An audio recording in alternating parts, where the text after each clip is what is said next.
the spending within his government, and he touched on several other things.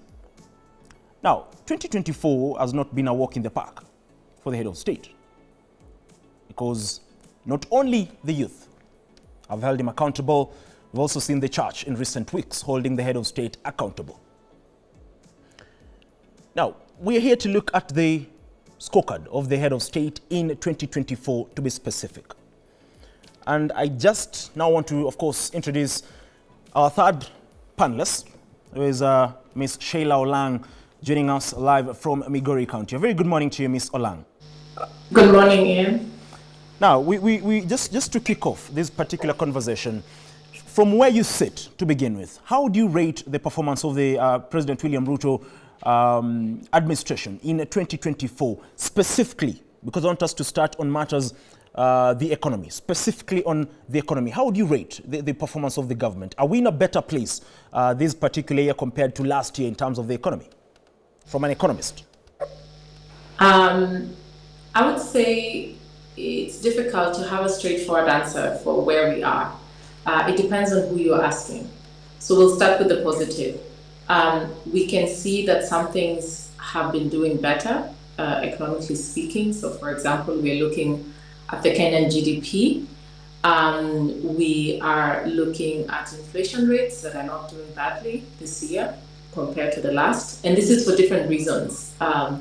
For example, what does this mean to the day-to-day Kenyan? This means that today, if you go to buy your packet of bunga, 2 kgs versus when you would have bought it last year for 210 shillings, today you can easily buy it for 150 shillings. Why is this happening? There's several reasons. Some of them is because, you know, we've had better rain, so we've had better produce, and other things that are going on around the world with the dollar that can be attributed to this.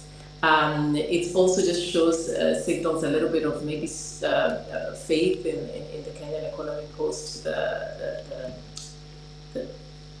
the violence or the protest that we saw in June. So this is what is going on. So that is from a very theoretic economic perspective. Now, if you ask the day-to-day Kenyan, the common wananchi like you and me, what is going on, are they better? The answer is absolutely not. A few people are doing better, but most of Kenyans are suffering. They're not enjoying the fruits of this economy that is doing better. Why do I say this, Ian? I say this because today, if you look at the pay slip of somebody who is employed in this country, they're being completely overtaxed. We have new measures that are constantly being introduced. I think this government will go on record as having the most programs that are just randomly being introduced without understanding what was wrong with the previous one, what lessons did we learn from them, let us sensitize the public on what was wrong with NHIF, okay. And why are we introducing Shifsha or Taifa Care? We don't even know what it's called anymore. Why are we introducing these things, and how will these gaps that were there from the previous program to this particular program be addressed?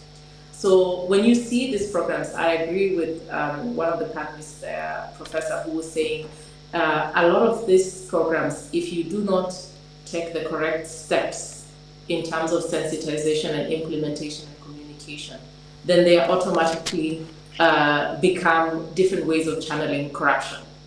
So you asked me again, how is the government doing in 2024? I would say that the government is extremely reactionary. So a lot of these things you're seeing that are going on are reactionary measures instead of being proactive. I think this is a government that is trying to push down a lot of policies, unpopular policies, on the Kenyan public. This is a government that is disenfranchising our working class or the employed sector, which is very, very unfortunate, because we have about 20% of this economy is run on the formal employment sector, and then you have 80% in the informal sector. Okay. So it's a difficult time here. It's a difficult time for the common wananchi.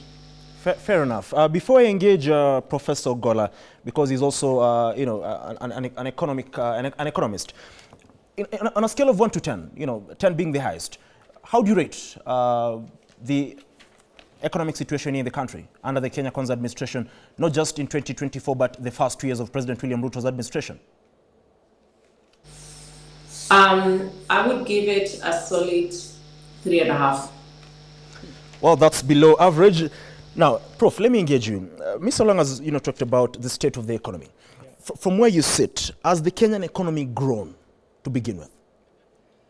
Yes, the economy has grown, but that is not what is important in economics.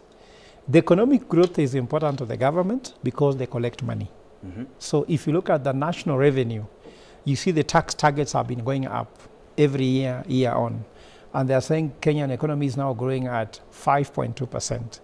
But the problem is not the economic growth, because I've always said as an economist, the problem in Kenya is not revenue. The problem has been expenditure. And expenditure does not just mean that there's high government expenditure. The issue is, where does the money go in expenditure? So why are you seeing that the economy is growing? Because this is a misnomer. The economy is growing, but Kenyans are saying they are worse off today than yesterday. Means the economy is growing, government is collecting money, but the government is not deploying money to education, to healthcare, and also to improve cost of living. So if you don't do that, people will be worse off, even if you collect more money. For example, K10, let's assume, I don't know whether your marriage status is what, or I don't know whether you're married or not. Let's assume you go home and tell your wife, sweetheart, my salary has gone up by 200,000, isn't it? But then you still eat the same food. You still have the same housing. The kids still go to the same school. She doesn't even see her shopping better. She's still using matatu. She'll ask herself, so this economic growth you are talking about, your salary increment, has it only gone to you plus other issues, or this money is going to the family? So the Kenyan are not concerned too much about economic growth, because that's what government concerns about. We are more concerned about, is this money going, for example, you are seeing they want to close schools, isn't it? You are seeing, they are saying that less people can access healthcare. For example, I've just said that only 17% of Kenyans can afford affordable healthcare, isn't it? Now, leaving the other 83% cannot access. So are we seeing that as the economy is growing, more Kenyans can access healthcare? As the economy grows, are we seeing more employment? You see, that is the most important thing. So I believe that they are more concerned about economic growth, but not concerned about economic development. And Kenyans' main ways to check this is economic development. And then also, if you look at the issue of the growth of the economy, how is the economy growing? Economy can grow when you are building, like for SGR, you are building, but those ones are very extractivist. Let me ask you, what are the indicators of a growing economy?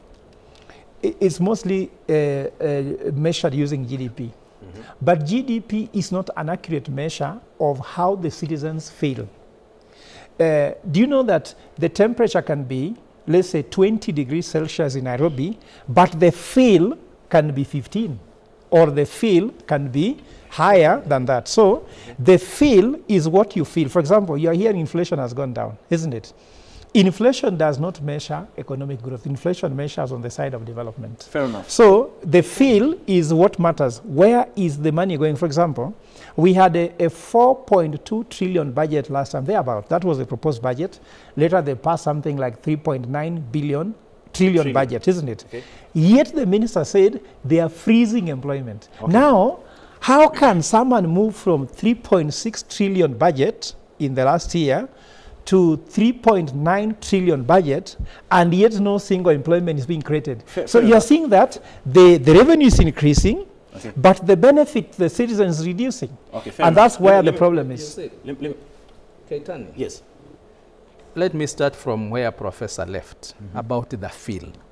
You see, I'm not an economist myself. I'm not an economist. I have to have a disclaimer about the field. The inflation rate, even as you respond, let me just ask you, because the government is saying the inflation rate has come down to around 2.6, 2.7. But the impact is not being felt. Now, one of the reasons given by CS Mbadi is that there is a very high rate of unemployment. By the end of the day, the buck stops with the government in terms of employment. What has the government done to create employment? Let's start from the field. I'll come to that one. Okay. Of course, I'll enumerate if you give me time, just as you've given Professor. One, you have your time. When this government came into power in 2002, and I know we've been with the professor in the media like this, we came in when people were putting on sufurias on top of their heads. This one is a fact, isn't it? I want us to go by facts and the field. Why? the price of the basic commodity, the main food that we use, which was ugali, was over 200 shillings. What is the price now? You see, when we talk about the field, you know, we are talking about those basic issues which the common mwananchi, not about professor who takes spaghetti. No, we are talking about what made people go to the streets in 2002 with the sufurias wakigonga. There is no food, we cannot afford to buy unga. The government came in, put in proper... Including he could not afford it. So give me my time. So you have your time. The government came in with the policies that we are not going to subsidize consumption. That was very basic, and I think it resonates well with the economists like Professor. We are going to subsidize production. We are going to give those implements which are used for growing the basic food, agriculture, so that we can boost. Has it worked? It has. Whether you like this government or not, it has, because go to the supermarket now, look at the price when this government came in, and what is the price now of this. They have come down. I think that is where inflation, the economists would say, it translates into. When the inflation comes down, the prices of goods also come down. That is a fact, and it is there. When this government came into power, look at the deficit. We'll be talking about education. Look at the deficit of teachers that time and how many have been employed. And this is a very critical sector from where he sits as a professor in the education sector and me also as a leader. So these are things that can be felt. You know, I'm talking about their feeling. I'm not talking about Before you talk about employment, Tandaza, so, let me just ask you. Yeah. Yes, indeed, the price of, or the cost of some common commodities have come down. That is indeed accurate. That is true. Yeah. But what about the purchasing power of the common Kenyan? You see, they might have come down, but the purchasing power when the prices come down, definitely the purchasing, it means people can afford to buy. That is what we'll be talking about. If the prices were to go to 300 shillings, then certainly very few people can afford to buy. And for a long time, we would agree, we've not, also God has been very gracious. We've not had a serious famine. We know very well nobody, as we speak, if we are to go by facts, somebody, no Kenyan is actually starving to death, you know. So those are some of the things that you can feel. Look at the other price of a very important ingredient in the economy, that is fuel, you see. A time reached when the fuel was 200 shillings per liter. It has come down, you see. That should translate into also now the other sectors being cheaper in terms of transport, in terms of manufacturing, those goods coming down. Whether they are coming down or not, those are now held into other market forces. Remember, when the price of the liter of fuel goes up by 10 shillings, the matatus and the transport sector will increase their fares with 30 bob. Okay. But when the same price of fuel comes down with over 30 shillings now, nobody in the transport sector has reduced the price. Remember, this is a free market. You know, it is not under price control. Okay. So essentially the government, or if you want to rope in the president, there's nothing he can do. So those are the indicators that the common mwananchi should be feeling, that surely it is better now than when this government came into power. And it is as a result of the policies that this government has put in place. Fair enough. You see. Prof, I see you want to add on to that. But yes, before you add on to that, let me engage Mr. Lang. Okay. Mr. Lang, if you can hear me. Now, there's a concern and there's a debate in regards to what are the indicators of a growing economy, here, especially here in the country.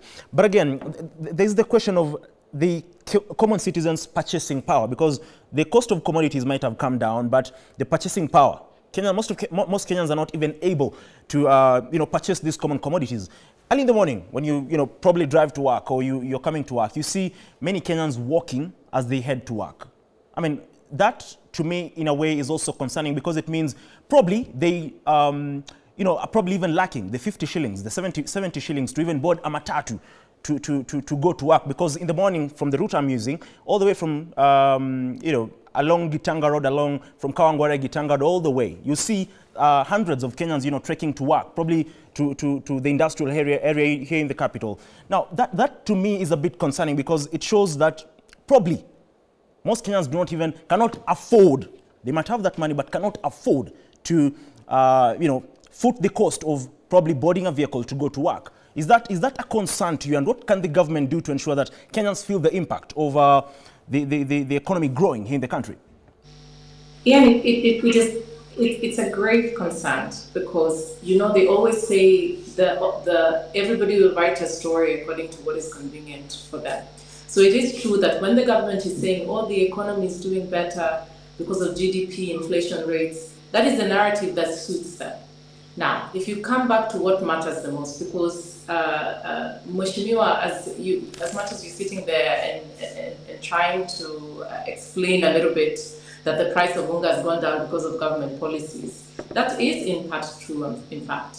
That is in fact true because you're saying inputs were subsidized. So, for example, you were saying fertilizers were given. What happened with the story of fertilizers? I think you're aware that we saw that there was a scandal there about corruption with fake fertilizers being given. And I can go on and give different examples. But what I would like to say is this. I come from a school of thought of economics. I don't know where a professor trained, but I happen to be trained in a school of thought of economists who believe that GDP is an extremely limited way of measuring economic growth. It has been proven time and time again that it is flawless in many ways if we just focus on what is going on with the numbers in terms of GDP. So you have today, by 2027, we have progressive economists, right? So I trained under Sachs, for example, at LSE, who believe that when you're looking at economics, it's very important to look at this common mwananchi phenomenon, because otherwise you end up with countries that have a very big difference between the rich and the poor. So you have cases like Brazil and the rest of them, where if I ask you what is the GDP, it looks like it's doing very well. But if you go to the country itself, you're looking at the margins between the rich and the poor that are getting just wider and wider, and this is not sustainable. So it is of concern. And Mheshimiwa, today, I say this many times, I sound like a broken record. You say that you're in education. Can you go and check what has happened to the pay slip of a teacher since this government came into power? So if a teacher was getting net pay of X amount, you have to realize that today that amount has been extremely, extremely reduced. We have a problem of overtaxation in this country, and that is a reality, whether we want to agree with it or not. It is a big problem. So when you're looking at a government policies that are focused on taxation and revenue collection in terms of the formal sector, that is only 20%, and then you have the other informal sector that is 80%, then you realize that we have a problem. Then you put that and you caveat it a little bit with corruption that we know is going on. Then you see that as much as you want to say GDP is doing well, the common mwananchi is suffering. And let's just be a little bit more realistic. Money is not circulating in this country. Money is being reserved to the elite. And we are seeing for the first time in the history of this country, we have the church standing up and even rejecting cash donations from the president. Yesterday, it was very sad that I saw that someone shows up with a bag of cash of 5 million shillings to give to a church. And we're Kenyans, we're looking at this, and we are saying that we already talked about the issue of opulence and the issue of corruption. And we're seeing a government that is just not willing to listen. It's always acting under pressure. Okay, fair enough. Prof, you wanted to say something to add in, because Ms. Olang has also talked about the issue of double taxation. This is one of the things that the CS for Treasury, John Buddy, did attribute to, because he was really questioning the taxes that we have in place. And in fact, he said we need to relook. There's a need to relook into some of these taxes, because he feels at some point there is the issue of double taxation, like Ms. Olang talks about. Yeah, first of all, let me state that let's say what are Kenyans saying, because I think that's what is missing here. Can you imagine that Kenyans, from the last survey they did, 55% believe that the country is going in the wrong direction. Now the figure moved to 64%. And they said that the people who are most dissatisfied are the women. They believe that they want to have the strongest sentiment, the country is going in the wrong direction. Okay. Now look at what's happening in the femicide direction. Look at what is happening now with the, women suffer more when there's a challenge in the country because they're the ones who prepare food. When the kitchen is under attack, it's like the headquarters of women is under attack, and they feel it. Mheshimiwa can say here, but he never goes to the kitchen. Or maybe he goes once in a while, like also me, I go prepare rice once in a while. But you see, the woman, even if they are not the one cooking, they're the ones who are in charge of the budget in the kitchen, because a man cannot be in charge of a budget at home. If a man is in charge, then the man is taking too much control. So women feel that way. So we even find that the survey was even higher in Nyanza, which was doing 75%, and Western was doing something like 68%. Okay. I'm sure now that some people say they're in the government, I'm sure those surveys will actually become better. So let me go to what you are trying to ask. Let me explain to you the issue of inflation, because there's a misnomer going on and the government might be taking advantage of citizens to explain inflation. Ketan, inflation is not absolute, it's always comparative.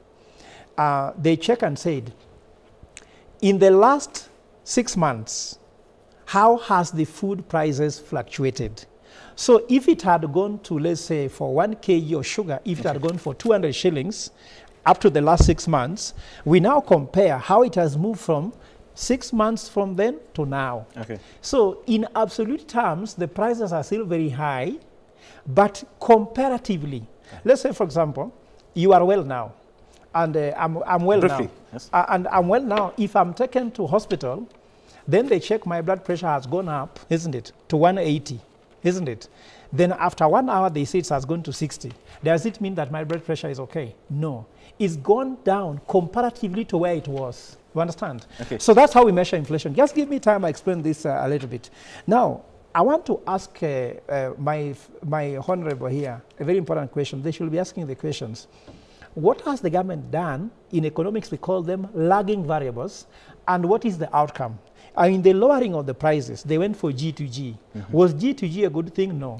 That's why they want an exit, isn't it? Okay. So they talked about the issue of fertilizer subsidies, isn't it?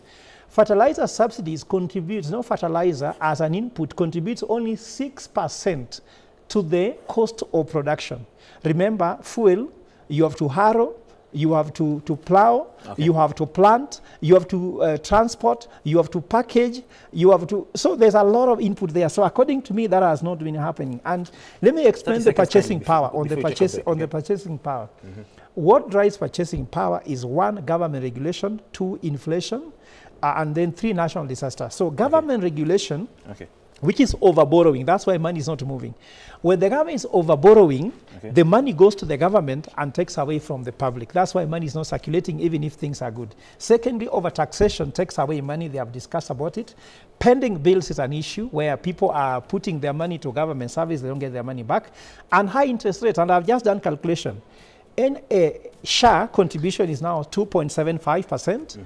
NSSF is 6%.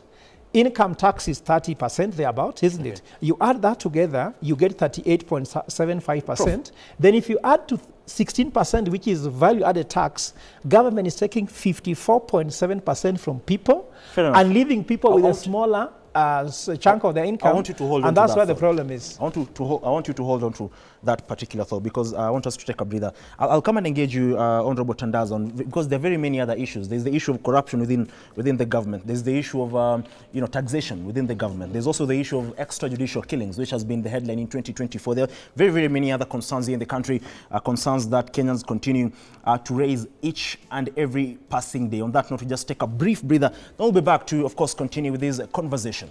Don't go away.